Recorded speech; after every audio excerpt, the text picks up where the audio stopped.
If there is something that defines a mother, it is the unshakable love for your children. But how far would anyone be willing to go to protect them even after death?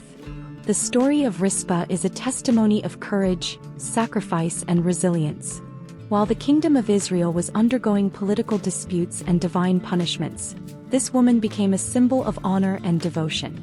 Imagine losing your children in a cruel execution and yet remain firm with their bodies, fighting wild animals and weather, just to ensure that they had a decent burial.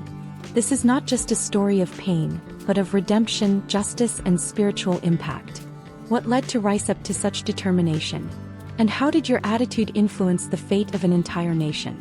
Get ready for an exciting journey for one of the most striking episodes of Scripture. At the end of this video, you will not only know this powerful story, but you will also understand valuable lessons about faith, honor, and the transforming power of perseverance. Few stories in the Bible carry as much emotional strength as Rizpah's.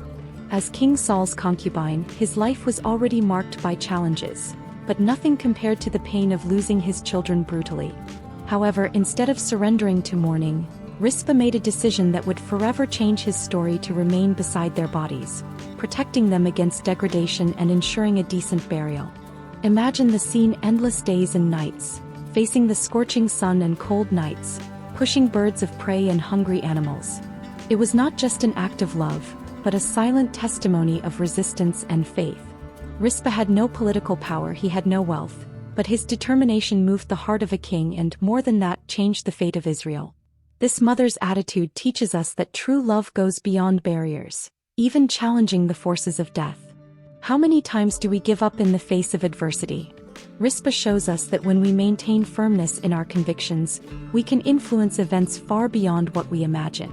But this story does not happen in isolation. It unfolds in a context of political disputes that shaped the future of the kingdom of Israel. After Saul's death, Israel entered a phase of uncertainty and conflict. On the one hand, he sketches Saul's legitimate son, took the throne on part of the kingdom, but without the same strength and leadership of the father. On the other, David, who already ruled Judah and had the divine support and a faithful army. It was a game of intense power, where alliances were formed and betrayals came all the time, defining the future of the nation. He sketched ruled, but it was weak and insecure. Who really commanded was Abner, his general and main strategist. But what happens when a leader loses confidence in his right arm? Accusations began to emerge, suspected betrayal took over the court, and amid all this, Rizpah, Saul's concubine, was involved in an unexpected conspiracy. His name became a key piece in a conflict that went beyond the personnel and extended to the fate of the kingdom of Israel. David, on the other hand, was waiting for the right moment to consolidate his reign. He did not have to take the throne forcibly. The very mistakes and weaknesses of his opponents paved the way for him to be recognized as the legitimate king of Israel. But before that, political instability would have to reach its peak, and one of the catalysts of this collapse was precisely a scandal involving Rizpah and Abner. In the midst of the tension between Esbost and David, an internal conflict began to further undermine the government of Saul's son. The trigger came when Brening accused Abner, his own commander, of being involved with Rizpah, the concubine of Saul. In the culture of the time, this was not just a moral matter but a possible attempt to claim the throne. For Subseat, this supposed relationship meant direct betrayal, a threat to his reign. Abner, indignant, did not accept the accusation and decided to change sideways. If before he was the great advocate of Saul's house, now he negotiated with David. He promised to transfer the loyalty from the tribes of Israel to the king of Judah, accelerating the fall of Sketch. This was a fatal blow to the government of Saul's son, who lost his greatest ally in the midst of the throne dispute. But like every conspiracy story, betrayal has not gone unnoticed. Joab, commander of the army of David, did not trust Abner and, to prevent him from gaining influence, murdered him without mercy. It was an act of revenge and political strategy. With dead Abner, Isboset became even more vulnerable, paving the way for Israel's unification under David's command. But before the new king could rule in peace, Israel would face an even deeper crisis: hunger and drought, consequences of unresolved injustice. David's reign was consolidating himself, but a serious problem plagued the earth: 3 years straight from hunger. Nothing seemed to solve the crisis, and the harvests failed year after year. It was then that David sought spiritual responses and found that drought was a consequence of a mistake of the past. The reason? The Gibeonites massacre ordered by Saul. Divine justice charged reparation. The Gibeonites were not Israelites, but they had made a peace agreement with God's people in Joshua's days. However, Saul, in an act of blind zeal, broke this pact and ordered their persecution and extermination. Now injustice cried out of reparation, and God would not bless the earth until this debt was paid. The spiritual principle was clear: a prosperous future cannot be built on unresolved injustices. David then sought the Gibeonites to know how the situation could be corrected. They did not want gold, lands, or material compensation. The only way to restore justice, according to them, was with a sacrifice. 7 descendants of Saul should be delivered to die. Among these 7 were the 2 children of Rizpah, who would now face the pain of a cruel sentence. But in the midst of the tragedy, his attitude would change everything. Given the demand of the Gibeonites, David made a difficult decision. He delivered 7 descendants of Saul to be executed. Among them were the 2 children of Rizpah, who were hanged along with the other convicted. For many it might seem just a historical reckoning, but to a mother, it was the end of everything. Rizpah, who had already lived under the shadows of power and conspiracy, now seeing her children pay their own lives for past mistakes. This kind of sacrifice may seem distant to us today, but the idea of paying for the errors of previous generations still resonates. How many times do people suffer from debts they have not contracted? Rizpah had no choice in this cruel sentence, but what he did next proved that even in death, the love of a mother does not go out.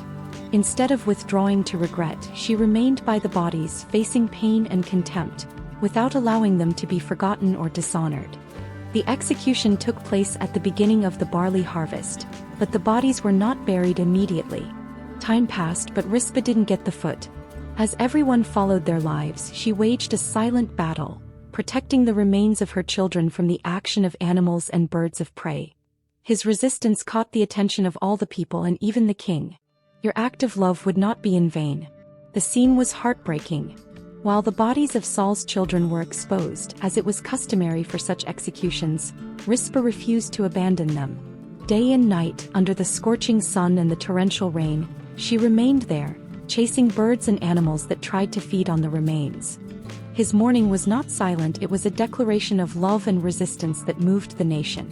Imagine the level of pain and determination needed for someone to bear such probation. Rizpah could have accepted the situation, but no. She faced contempt, abandonment, and extreme tiredness, all to ensure that her children had a decent ending. His persistence was so striking that he reached the ears of King David himself, who realized that something needed to be done. It was not just a matter of human justice, but of honor and respect before God. Knowing the attitude of Rizpah, David ordered the bodies to be finally collected and buried decent. More than a simple political act, this decision marked the recognition that injustice needed to be repaired. A mother's gesture, apparently without any power, got what no one had done before to change her children's fate even after death. And from that moment on, something began to change in Israel. The impact of Rizpah's attitude was not just emotional or symbolic. After the burial worthy of the sons of Saul, something extraordinary happened. The drought that plagued Israel came to an end. This was no coincidence, it was a sign that justice had been restored and that the cursed cycle that hung over the nation had been broken. The attitude of a mother who seemed insignificant in the face of the great leaders of the time had a gigantic spiritual and political weight. This story teaches us that perseverance and honor never go unnoticed. Rizpah had no armies, he had no wealth, but his faithfulness to the love of children moved a king's heart and brought changes to an entire nation. Often small actions driven by a greater purpose have the power to transform entire realities. What seemed to be just an act of mourning and despair became a landmark of redemption and restoration. Now imagine how many times we give up on difficulties, thinking we have no power to change anything.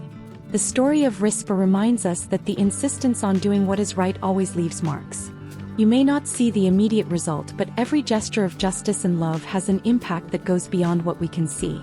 If a mother alone has managed to influence Israel's fate, what can we do when we refuse to give up? The story of Rizpah teaches us that true love and perseverance can move even the most hardened hearts. What seemed to be just the mourning of a mother became an act of resistance that restored the honor of her children and brought change to an entire nation. How many times do we face challenges and feel like giving up? The attitude of Rizpah reminds us that even in the face of pain, our actions have the power to transform realities. Now look at your own life. Is there anything you need to fight with more determination? Perhaps it is a sleeping dream, an injustice that needs to be corrected, or even the need to stay firm in faith, even when everything seems to fall apart. The example of Rizpah challenges us not to lower our heads in the face of difficulties, but to maintain our position until justice prevails. If this story touched you, don't keep it just for you. Share this video so that more people know this powerful message. And to continue receiving inspiring content like this, subscribe to the channel and enable notifications. Your journey towards a life of faith, honor, and purpose is just beginning.